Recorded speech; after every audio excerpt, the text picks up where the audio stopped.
You know, it's a great honor to give the inaugural Mason lecture. John and I do not go as far back as Ken Elzinga and Joe McKinney and their spouses, but we go back decades, and we had friendly agreements and friendly disagreements, and you'll hear some of that today. Tal Howard will tell you that it was virtually hours after he issued this invitation that I said yes. There was no doubt in my mind, and it was such a privilege to be asked. I think some of you would not realize what you've heard about John so far. He was an esteemed economist, a lover of God's kingdom. And what's most surprising, even to those of you who know him in the past and will know him in the future, John was an entrepreneur. And I'm going to focus on John as an entrepreneur in my personal remarks, and then I'll show you the context in which he practiced his entrepreneurship. And since I'm giving the inaugural lecture, there's no precedent. I can set the content, I can set the format, I can do what I want. It's a wonderful freedom that I have. So I'm going to give you some memories of John and allusions to his entrepreneurship as a lead-in to the lecture content on economics. The lecture content on economics is going to concern entrepreneurship for mission-driven, kingdom-driven, social enterprise. Economists call it not-for-profit, but it's a very important part of the not-for-profit sector is the religious not-for-profit sector, driven by some sense of missional objective. And so the content of today's lecture joins together John's entrepreneurship. I'm going to call it visceral entrepreneurship, with my own happy addiction to economics as a discipline. I am addicted even in retirement. I want to talk about the economics that all kingdom-driven social entrepreneurs should know. The economics that would make every kingdom-driven social entrepreneur as wise as a snake and as innocent as a dove. The economics that would make every kingdom-driven social entrepreneur wise in what is good and guileless in what is evil. That's also Scripture, Paul in Romans. And I'll start by asking a couple of rhetorical questions, and I'll give you the answer. Is most of the content of what I'll tell you bad news, like original sin? Or is most of the content of what I'll tell you good news, like the gospel? And my answer is going to be it's both. And the bad news that I'll tell you is not as bad as you fear, and the good news that I'll tell you is better than you might have hoped for about the content of kingdom-driven social entrepreneurship. And I'm going to begin the discussion of both John and the content with a quotation from one of John's very best public lectures. This was his remarks to the entire Gordon College graduating class in May of 2007. John was given the chance to address the entire senior class graduating. Here's what he said. Thank you for inviting me to share a few words this morning. That you invited me here suggests that I've offered at least a few things of value to some of you.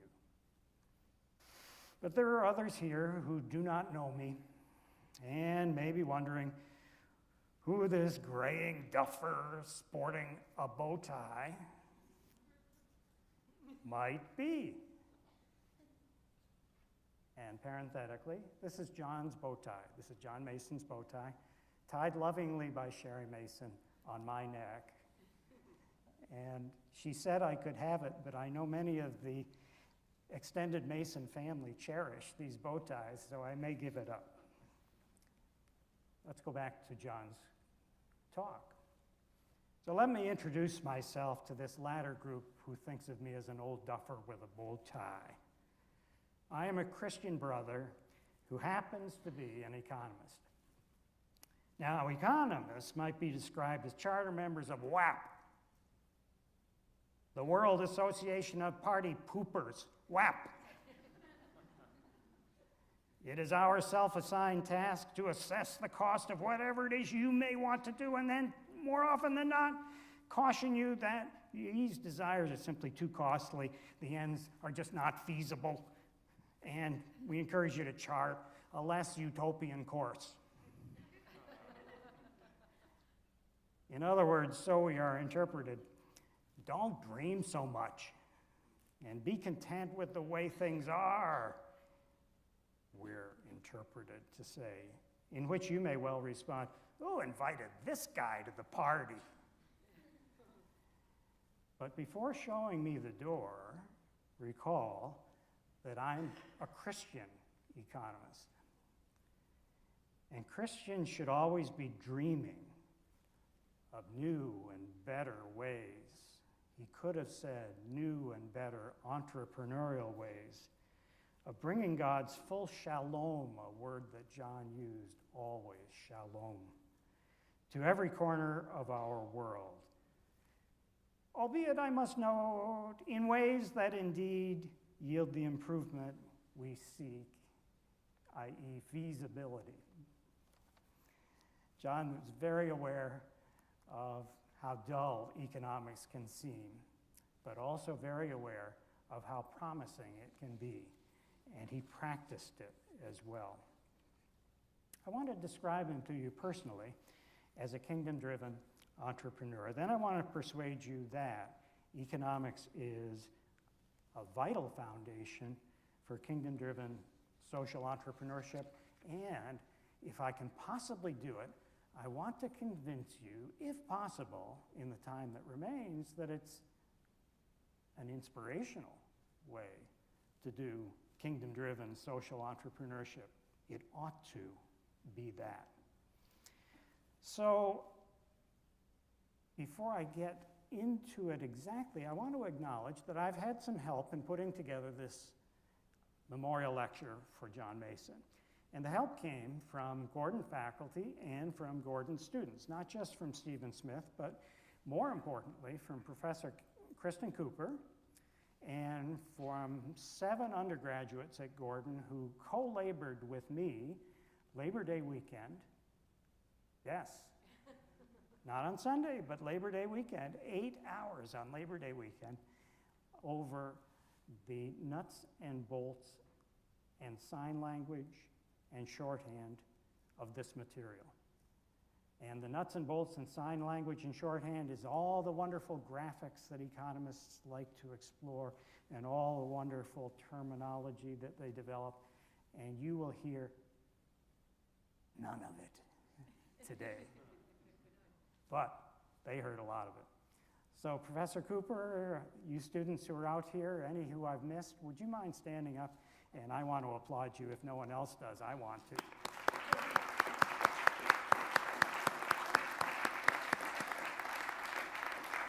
Thank you. The students are still working on projects in social entrepreneurship for the sake of the kingdom. And those we'll be seeing later in the fall semester. Now, John Mason was not self-consciously an entrepreneur. I never heard him describe himself this way, but he was something even better. John Mason was an instinctive entrepreneur. You might prefer spirit-led, maybe, but his instinctive entrepreneurial spirit is to this day embedded in 3 important institutions. I am intimately associated with one, The Association of Christian Economists, now decades old, and about 250 plus in membership and imitated worldwide. It's an association of professional economists who adopt a Christian view, a Christian worldview, and meet together once a year and sometimes more often than that. If you're interested in meeting some of these unusual people, Professor Smith, Stephen Smith, is co-coordinating a wonderful January conference at which you can meet several of the people I'm going to talk about in this lecture, and it would be well worth it if you have any inclinations toward either entrepreneurship or economics per se. Now, the second of these institutions you know better than I know. John, in an entrepreneurial spirit, founded the Department of Economics and Business here at Gordon College. And by founded, I mean he was the first appointee. And he staffed it, shaped it, mothered it, and tried to make it fit within the broad mission of Gordon College. And I think he's been wonderfully successful at that from what I've seen. Finally, some of you, but not all of you, will not understand that John was an entrepreneur in a marvelous freestanding organization called the Emmanuel Gospel Center. The Emmanuel Gospel Center is 75 years old and serves urban churches in Boston in a very hands-on, what-you-need way. Go to their website. It's fascinating. And John, early in his tenure here at Gordon, helped shape both a turn in the direction of the Emmanuel Gospel Center towards serving the urban church and helped shape a reform of its finances, in which John and Sherry contributed quite significantly in the early years, and turned it into a center for applied research on problems of the urban church. And he would be, and was, before he died, very proud of a series of working papers that is on the website of the Emmanuel Gospel Center today and has been there since 2004. So John gave a kind of scholarly integrity to the work of a very hands-on, practical urban mission. Well, John wasn't just an instinctive entrepreneur, he was a self-effacing entrepreneur.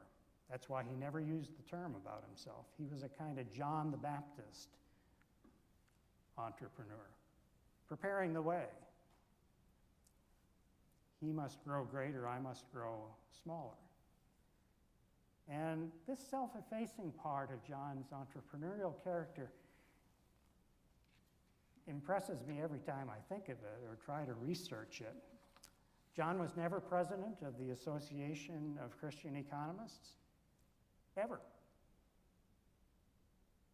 But he was secretary-treasurer for 30 plus years. Secretary-treasurer. Who wants to be secretary-treasurer? But he was instrumental in the founding of the association, entrepreneurial instrumental, even though he never headed it up. Another economist had developed some of the thinking behind it and then dropped the ball terribly, and John, with Bruce Webb, who retired recently from the Gordon faculty, picked up that ball with a committee made up of Professor Elzinga and Professor McKinney and others, and ran with that ball and founded this not-for-profit, kingdom-driven organization. He worked on me to be the first president of it because he couldn't get Ken Elzinga to say yes to that. I said no also, though I served somewhat later in it. But same thing with the Emmanuel Gospel Center. John didn't found it, but John changed its direction and then supported it as he changed its direction. And John served for 12 years, 2 terms, as chairman of the board. It was called the president of the board of the Emmanuel Gospel Center, but he served 6 years in between these two terms as president of the board of the Emmanuel Gospel Center as clerk of the board. If there's anything worse than being a secretary treasurer, it's being a clerk. I don't know what the clerk did, but this is the way John listed it on his resume. And I think it illustrates to you how entrepreneurial as he was quiet about it, self-effacing about it, marvelously humble about it. Now, like most entrepreneurs, John had some failures. Almost every successful entrepreneur has failures too. Professor Crockett will tell you. And I won't go into detail, but in the early and mid-1990s, John was saddened and made angry by his failure to persuade Gordon College to open a full-fledged Boston urban campus serving the higher educational needs of inner-city Boston. He worked at it incessantly during the 1990s and late 1980s, and for reasons I don't know, he failed. And what I do know is how much it cut him deeply. Didn't change him, but it saddened him greatly. I entered John's entrepreneurial stories in association with the Association of Christian Economists, and I don't know the history of these other endeavors here at Gordon, either successful or failure, or at the Emmanuel Gospel Center. This is rich material for someone who's either a historian or a social science, sociologist, I think, to mine. And I hope that the Center for Faith and Inquiry, Tal, and others think of this in terms of future lectures in John's memory, because it's very important material. I differed from John. I've always been protective of my own professional gifts in a way that John was not protective of his professional gifts. I never wanted them to be debased, I'm sorry to use that word, or diverted from what I viewed as God's giftedness to me to provide common grace through economics to all my students and all my colleagues, whether they were believers or not. John had a special place in his heart for believers. Of course I do too, but it doesn't match John's. And he was never an all-in enthusiast for economics taken to the limit or to the extreme. You may be familiar with Freakonomics. You've seen perhaps the TV show. You've read perhaps the several Freakonomics books. I love those. That's economics taken to the limit. That's all in economics. And I am an all-in guy when it comes to my discipline. John was not like me that way. He was too aware of the seductions of academic pursuit and the celebrity factor in academics, which rules very strongly. And John viewed himself more as a student of Scripture, and oh, by the way, I know economics too. I never viewed myself that way. We argued about it a lot, but he never persuaded me to resign from what I think of as the Eric Liddell School of Scholarship. Eric Liddell was a famous runner and missionary who died in China doing missions work. And he said famously once, "God made me fast, and when I run, I feel his presence." Well, God made me, Dave, curious and observant. And when I do economics, I feel his pleasure. So John never bought into that, but we talked a lot and argued a lot. And I think in what I will now tell you, were John to hear it, he'd say, yeah, I'm almost sure. Because I became interested in the last couple of decades of my career in exactly this topic, the economics of not-for-profit activity, and especially the economics of entrepreneurship in not-for-profit activity, and in kingdom-driven entrepreneurs who both establish missions and who work to reform them and perfect them and to turn them in new directions. I wasn't alone in this fascination. It's not my special area. I've never written in this subject matter, but I was fascinated by it, so I maintained in coursework for master's students, I maintained a kind of constructive development of the material that is what you're going to hear today. And since others, scores of other economists, more prestigious than I am, have published in this area, I will only tell you today that anything that sounds like WAP, party poopers, is published by them. And what I'll explain to you, I think, may be my own contribution, on which one of the students is working with Kristen, with Professor Cooper, is the entrepreneurship part.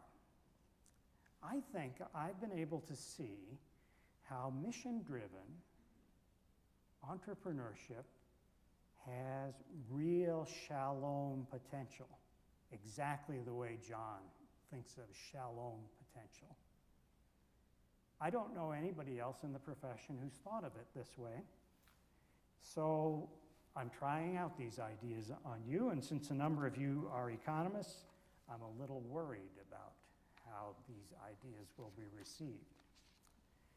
But people like Professor Elzinga will recognize these as entry and exit discussions, entry into not-for-profit activity by some new entrepreneurial founder, and exit from mission activity by some sort of mission work that just didn't succeed, and I'll give you a criterion for success. And it's a lesson to those. Well, I wasn't just a student of these things.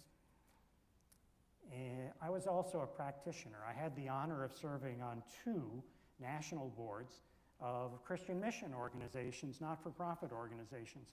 One board was a parachurch organization that set a wonderful exemplar of how a trustee board of a not-for-profit ought to conduct its business as the trustee board. And the other board was devoted to scholarly activity and was a wonderful exemplar of exactly what not to do as a trustee board of a scholarship-oriented, Christian scholarship-oriented not-for-profit. So I had lessons from the best, and I had lessons from the worst, and I watched them carefully as I became a student of these things. And my wife Karen and I, Karen's sitting in the back row and will not stand up, but we have been 40-year supporters of World Vision, and as donors, supporters of World Vision, we've watched very carefully how World Vision has exercised some entrepreneurship, established some operations, failed to establish other operations. It's a very interesting organization to study, and from that point of view, we're also practitioners of what I'm about to tell you. Now, I'm an economist. You'd think I'd be a fan of profits. I am. But I'm not a foe of profits. You won't hear me apologizing for profits or for the profit-based corporate system. I respect it a lot. But I'm more of a fan for what mission-driven, not-for-profits can do and sustain doing in a setting where they compete with for-profit companies and where they compete with each other to do good work for the kingdom. To show you, however, that I'm not a foe of for-profit activities, I'll read you a verse that I've never heard an economist read. But if you do respect the wisdom of the Apocrypha, you'll see in this verse some wisdom about profits. Don't be ashamed of, and don't sin from fear of what others think, of making profits, small and large, and of gaining from commercial transactions. Don't be ashamed of it. That's the wisdom of Ben Sirach, the Ecclesiasticus in most Catholic Bibles, and it's in the 42nd chapter. Don't apologize for profits. But look, what is this thing called profits? That's the key to seeing the shalom promise in not-for-profit activity. Every economist knows that profits are a surplus. They're an excess. They're what's left over after you've brought in revenues and subtracted off costs.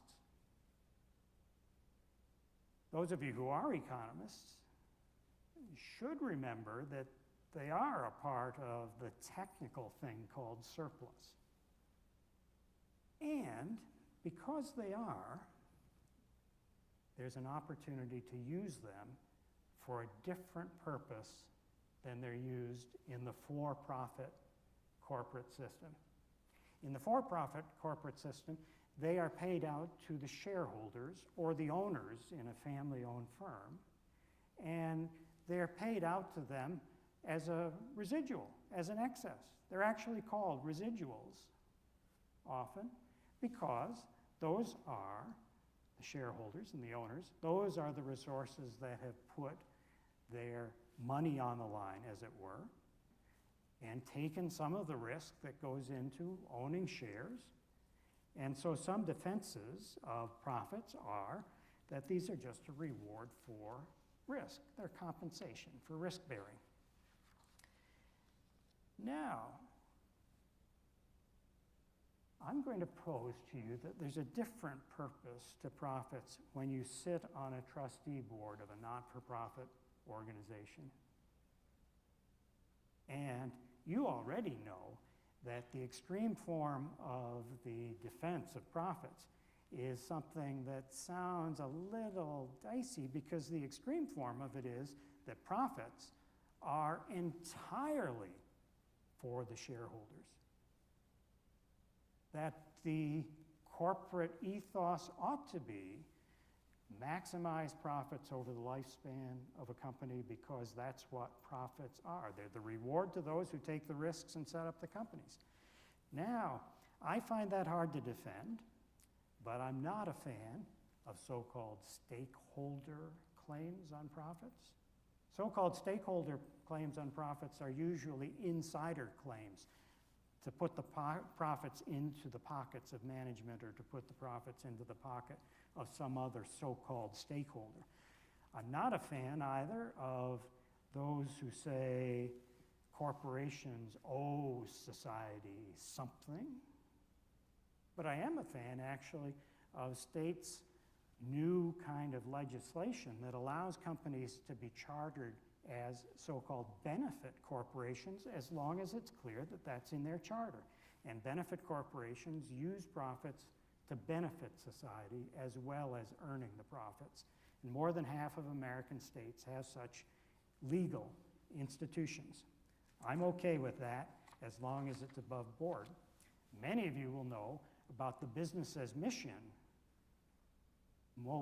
momentum in the past 10 to 20 years in which businesses view business as a way of doing mission work for the kingdom and earning profits at the same time. I think that can work. But look, to an economist, there's an apparent problem in all of these sort of desires to shave profits or to put them to a different work. But the problem's only apparent. The apparent problem is that if you shave the profits of a company to do something else with them, you lose the allegiance and the investable funds of people who want to retire like me and people who want to earn financial rewards and want them to be invested, want their funds to be invested in a profit-maximizing corporation. But that's only apparent. And one of the ways the world has changed from some of the early work on that is that in God's great creation, there is a diversity of individuals, a diversity of investors, some of whom care deeply about social causes and society, and not just caring deeply about the financial rewards to investment. There are workers, there are managers, there are entrepreneurs who are workers consumed with the desire to work for a company that is green, a company that does urban missions work, entrepreneurs and managers. And the world is full of these diversities of individuals who are not actually going to abandon a company that does with profits something other than reward shareholders with them. And what's changed in the world of both philanthropy and of not-for-profit activity in the past few decades, what's changed is there are new ways in technology, in social media, in all sorts of assortive mating websites and others, new ways in which you can match up investors with companies, workers with companies, managers with workers, and so-called matching equilibria in economics are accepting the diversity of humankind and showing you how, if you match up with certain combinations, people who are on the same wavelength in terms of mission, kingdom-driven mission, you can actually have a self-sustaining company that does that mission work, and I'll tell you how they would do it best. I'll tell you how they'll do it well. I'll tell you how they'll do it and they'll survive in the cutthroat world of competition with for-profits.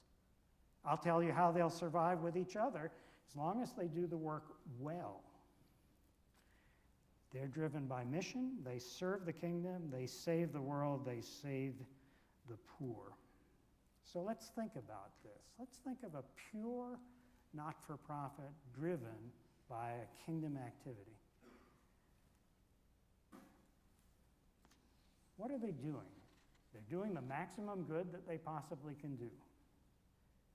And all the members of such a firm have a similar commitment to the mission because they've been matched up in these matching equilibriums. Those of you working for Gordon College might never choose to work anywhere else. You're on board. You're matching the mission of Gordon College. You're willing, actually, to take a sacrifice of pay. You could be working for a for-profit institution somewhere else. I worked for Wheaton College for 3 semesters, a year and a half. I took a pay cut because the mission that was given to me at Wheaton College was one that engaged me. I embraced the mission warmly. It's my one entrepreneurial effort. It was a failure. And most important to that kind of a not-for-profit, kingdom-driven firm is a trustee board that Professor Judy Dean, who's a member of Gordon's board, serves on and has served on several trustee boards of kingdom-driven not-for-profits. And she and Professor Elzinga, who's also, I don't know whether Joe, do you serve on any of the boards? They'll tell you that the primal feature of a trustee board of a not-for-profit is that they're with the mission. They're compatible with what's going on. Not necessarily compatible with each other, but they love the mission of the organization. And because they do, they sit as watchers.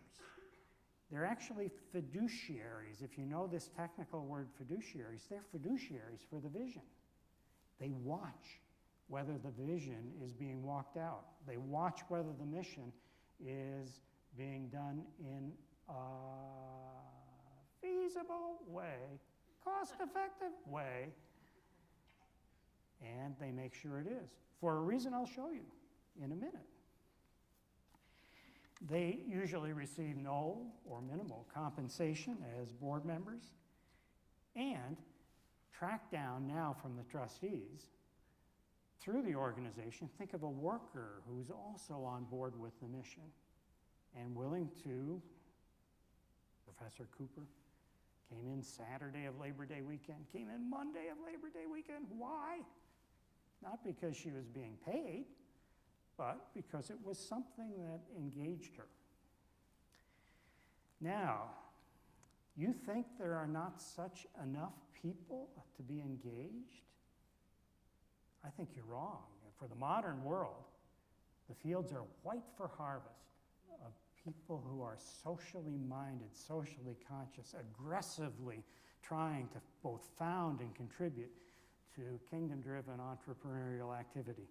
I'm not depressed about that at all. And modern technology makes it possible to find each other and to work. Matching equilibria are something Professor Smith knows about. He's written about them before. That's where you can build trust easily. That's where trust can replace contracts easily. That's where a wealth of economic benefit comes. Now, maybe you can see the way the promise, the shalom promise develops. Professor Moore, I don't know whether he's here or not. Professor Moore will tell you that profits happen, like other things happen. Meaning, any firm sometimes earns profits accidentally. They're just surplus, they're excess of revenues over cost. But when that happens, when profits happen to a not-for-profit, the management, the trustees, make sure those profits, which are revenues for the activity, serve a good purpose consistent with the goal of the organization. It's put into the good work that the organization does. Profits become then a source of revenue. If they happen, they become a source of revenue for the good work that's done.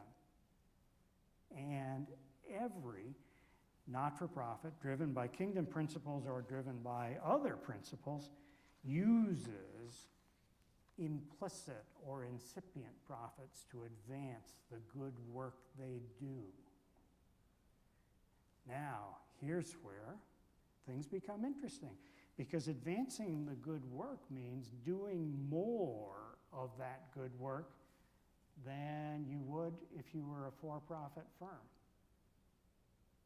And doing that good work of better quality than you would if you were a for-profit firm. Quality has a cost. No firm does quality freely. Not-for-profit firms earn implicit profits and then they devote them to doing more quantity and more quality of good work than a for-profit firm would do. That's been known a long time. I'm not responsible for that. But think of the implication. If a firm does more quantity of good work and more quality of good work, the only way that it can market that good work is if someone is willing to pay a lower price for it, because you can't sell more without prices falling. Can't sell more quantity without prices falling. Can't sell more quality without prices falling. You say, big deal. I say, oh, wonderful insight I just got. You should get it too. Not-for-profit firms, compared to a for-profit twin, produce more, of better quality, and charge less. Did you hear that? Not-for-profit firms, compared to a for-profit twin, produce more, produce better quality, and charge less for both. Do you think banks like credit unions? How many of you bank at a credit union? One only? Two only? Savvy up, guys. Banks hate credit unions because credit unions are not-for-profit. They're member-driven. So in a sense, there's profits that get distributed to the members, but they're not-for-profits.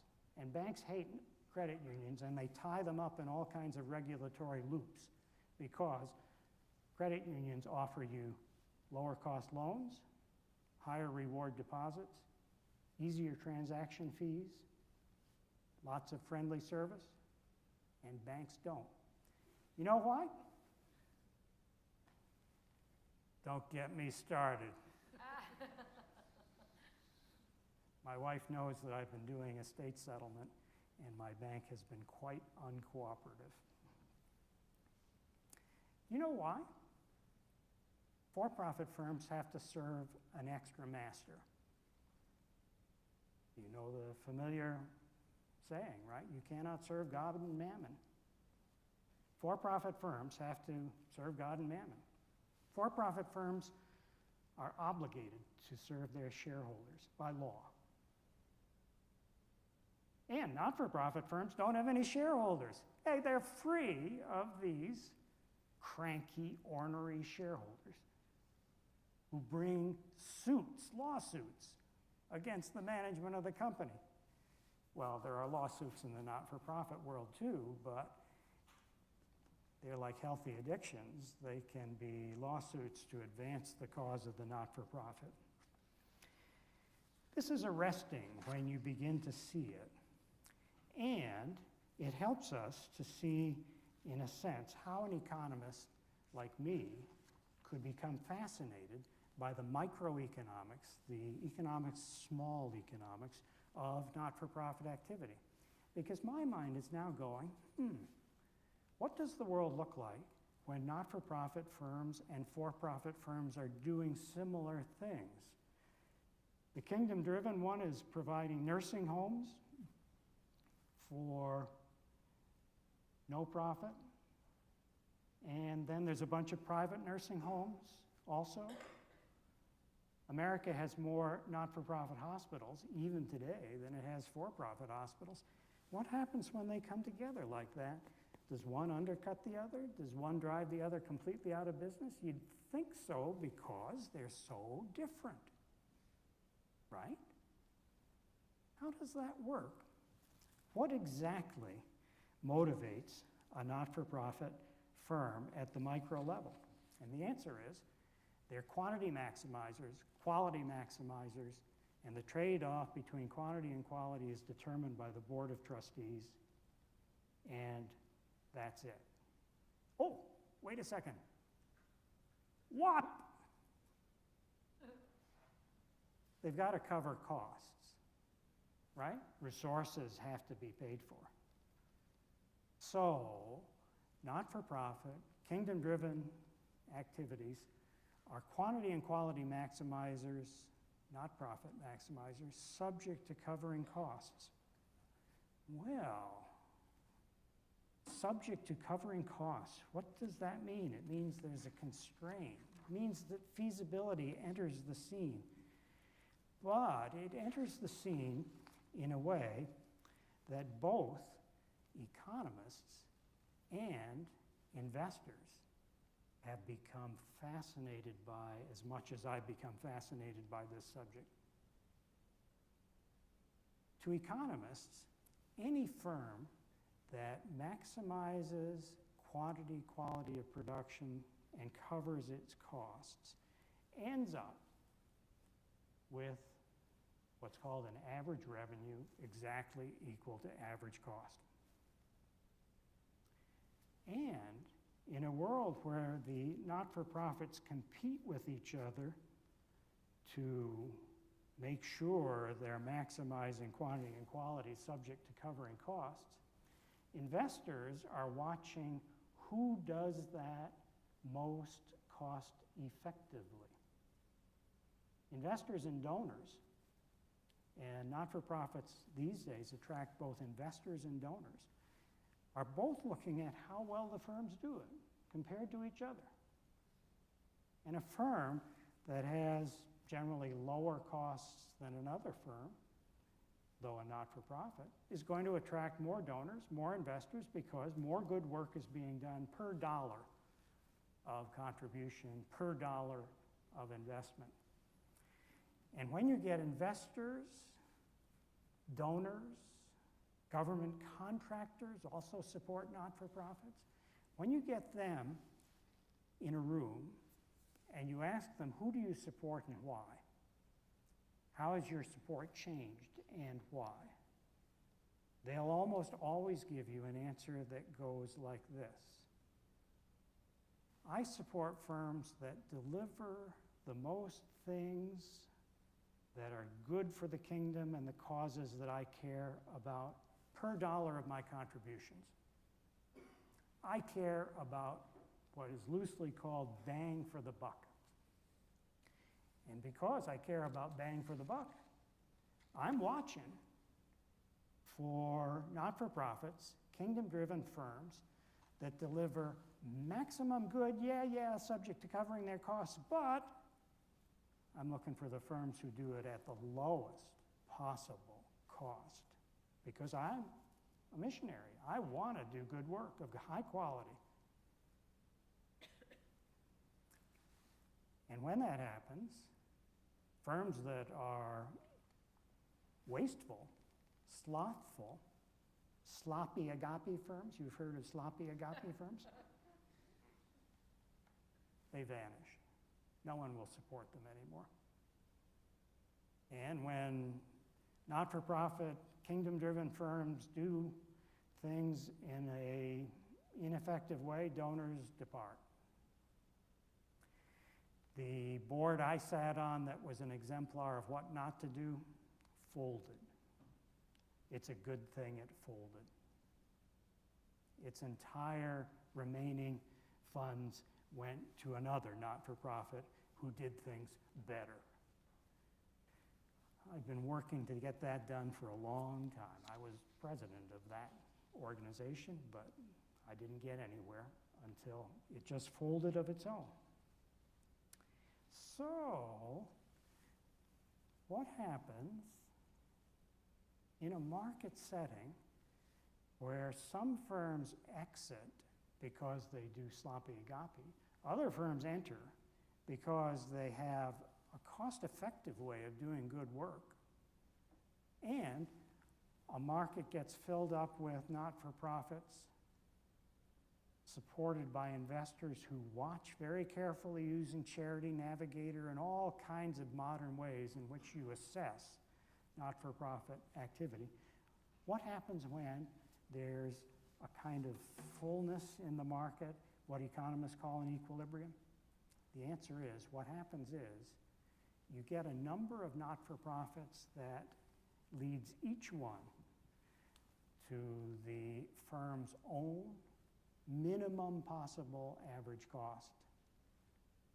And it turns out their average revenue is there too, because they're all maximizing quantity and quality, subject to covering their costs. Economists call that a social optimum. We know something about that point, where average cost is minimized and average revenue is equal to it. Investors call that good work for the sake of the kingdom. If you doubt me on investors thinking about this, you haven't read some of your Christianity Today articles in the past few years. The economist Bruce Wittick, who will be here in January at Professor Smith's conference, has pioneered a study of both development aid of different kinds, wells, clinics, child support, and ranked it according to bang for the buck. And his rankings are kind of surprising. They're kind of instructive. Things like wells are not supported enough by the Christian community. Bruce also studied child support programs using data from one of the best-known child support programs, and he showed you that it was cost-effective. The amount of benefit to society was enormous, and he published that in one of the leading economics journals, everyone's top 3, and he published it in Christianity Today. Wonderful. John Mason would be so proud of Bruce Wittick. And he's coming to Gordon in January. Talk to Professor Smith for appointments. And even within Christian circles, there is, in a sense, a way in which you can see what happens when businesses, mission firms compete with pure not-for-profits. You may or may not know that Liberty University has become enormously online conscious, and Grand Canyon University has become enormously online conscious. October Christianity Today, gotta read. But one's a for-profit, one's a not-for-profit. Read the article. One's struggling, one's not. Which one do you think is which? I know, I've read the article, but I know because I'm an economist who studies these things. I'm not going to prolong this because I think you may want to ask some questions or make some objections.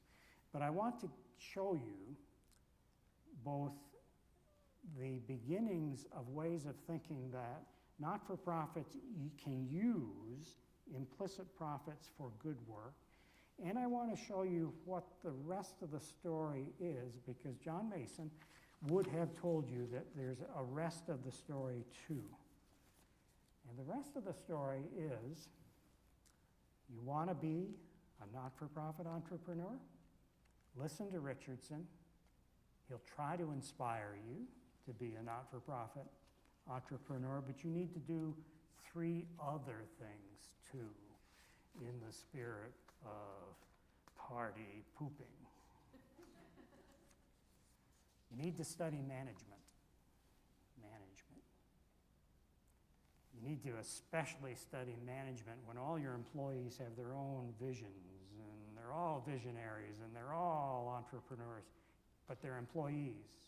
You're the big honcho entrepreneur. Study management. Herding cats. Second thing you got to study is accounting. I told Professor Moore I was going to advertise. And the reason you got to study accounting is because every not-for-profit, especially the kingdom-driven ones, have to have a sense of what they're doing. And accounting isn't just about numbers. The Exemplar organization I served with does both external audits and internal audits. That's an accounting exercise. The external audit feels like numbers, but the internal audit, which was executed wonderfully by this organization, looked at what are we doing and why, how well are we doing it, and should we move our organizational resources from one thing to another thing for the sake of the kingdom. Wonderful procedure, but you won't know how to do an internal audit if you don't take accounting. Third, this will drive some of you crazy. You got to do finance. I'm sorry. Because entrepreneurial not-for-profits are from the get-go involved in raising support. And incumbent not-for-profits who are already there existing are, if they're good not-for-profits, always thinking about the future. Will the needs of our client population be greater in the future or less? Should we provision by using some of our current revenues for the future or not? Should we actually borrow against future revenues to do good work in the present? Every good not-for-profit is thinking about present and future. Well, you can't think about present and future if you don't know finance. That's the only way, I'm sorry, to do it. You say, but the Lord may come. Yes, right, that's a problem. For most financial models, that's a problem. But that's what Professor John Mason would have told you if he were here. Study management, study accounting, study finance, and then do the most good work you possibly can. Well, would John be surprised by any of the material that I presented you today? No. Because John knew it all intrinsically. John knew it all in his viscera. And would he disagree? I don't think so. Would he have more anecdotes to tell you than I have told you? I think so. We communicated a lot over those years. John did not have to understand the analytics of what I'm describing to you to actually know in practice how to do it well. And it's to his credit that these three institutions, the Association of Christian Economists, Gordon College Department of Business and Economics, and the Emmanuel Gospel Center have run well for many years and sustained themselves as well. It took me decades to catch up with John. John was doing what I was studying. And 20 years later, now I see what John was doing and why. I'll bet he's looking down and saying, finally, Dave. Perhaps he sees the result of the travails of his soul and is satisfied. Isaiah 53. If so, great. Do you have any questions?